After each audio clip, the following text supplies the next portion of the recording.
I hit day 35 in my pepper growing experiment, and I've come to the conclusion that the addition of supplements to seedlings is a dead end. It is detrimental. All the energy a seed needs to grow is in the seed. So if you try to speed that up or change anything up outside of temperature and moisture, you are only going to hurt the seed. So at this point, I've decided that I will not use supplements to stimulate the growth of seeds. I did find that the seaweed extract did help.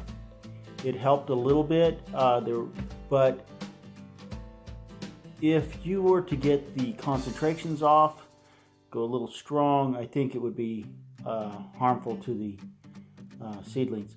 So therefore, my conclusion is, at this point in time, don't use supplements to start your seeds. Start your seeds with water and soil, or water and a paper towel in a plastic bag like I did with the pepper seeds. Matter of fact, they're still growing. This was the leftovers. I had piles and piles of seeds left over. And check this out. I threw this on the side and forgot about it. And I'll pull this thing out. It's actually starting to get moldy and nasty. Look at that. I still got peppers sprouting here on this moldy, yucky, nasty paper towel. So this is a great way to get your seedlings started. But after they start, you won't do them any favors by using any sort of supplement. And matter of fact, you'll probably do more harm than help. That's my conclusion at this point in time. I have the hardest time throwing these things away. I feel like I'm taking part in some sort of genocide when I toss out my excess seedlings. So here we go. I'm going to throw these guys away. You guys can watch me murder these poor helpless seedlings. Hasta la bye-bye. Goodbye. Poor helpless seedlings. I really don't need that many peppers. Thai hots. I like my peppers, so I'll grow lots of peppers. I only need a handful of Thai hot peppers because they're spicy, and I can only eat so much spicy. So here we are. We're starting our brand new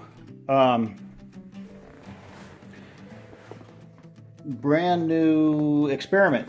Okay, so what I've done here, as you can see, is I've started off a more growth with actual adult, more established plants here, as you can see, and I will be watering with water, seaweed, Miracle Grow acid. I hope that's in focus. The bloom, azomite, no, not azomite, azo something. It's a bacteria. And a mycorrhizal fungal supplement that's very popular. And we're going to chase that, and we're going to see how that does. Boy, that's some terrible lighting. Here we go. Better lighting. Ta-da. And we're going to go with that, and we're going to chase those through and see how they do, and follow along and learn with me. I don't think you should ever take anything for granted. Try it out yourself.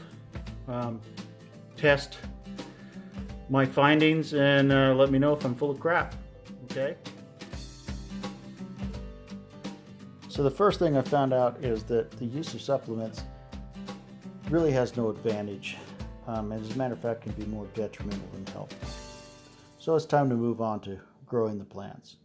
I grabbed a potting soil that I found in the past has no supplemental value whatsoever, and has sometimes even set my plants back.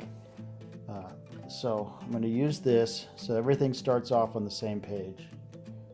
Next, I'm going to use seedlings from the control group or the water group, so that again we're starting all of these seedlings off, or these young plants off, on the same page, and they can start off with the same amount of growth. I took them out of their little paper bags that they're in. It's kind of like a, what would you call it, a tea bag. And then I put them in the soil that I'd moistened with water, so that, again, they're all on the same page. They're all starting off at the same point. Before I started watering them with the supplement. Now, I'm not going to water directly through this time. I'm going to let the supplements wick up from the bottom of the pots. This way they'll have a chance to kind of get growing, get established, and we'll see how much these supplements help or harm, as we saw earlier with the Miracle-Gro acid, how it just seemed to kill everything back. As you can see here, I'm going to add the supplements as per instructions on the packaging. The mixture is exactly as it would be if you follow the instructions. I'm not overdoing any of these. The only shortcoming is, obviously, this is water soluble fertilizers, and they are going to be wicking up from the bottom. Here you see we've got the different supplements here. I'm starting. I also decided to use this Azobacterium, whatever they call it, $5 Latin name, and a mycorrhizal fungal supplement. So this is where we are at day 35, some young plants. Let's see how they do. We can all learn something together. If you have any comments or suggestions, leave them below down in the comment section. Keep it civil and try to be articulate. Don't just say, hey, you're a moron, you got fat hands.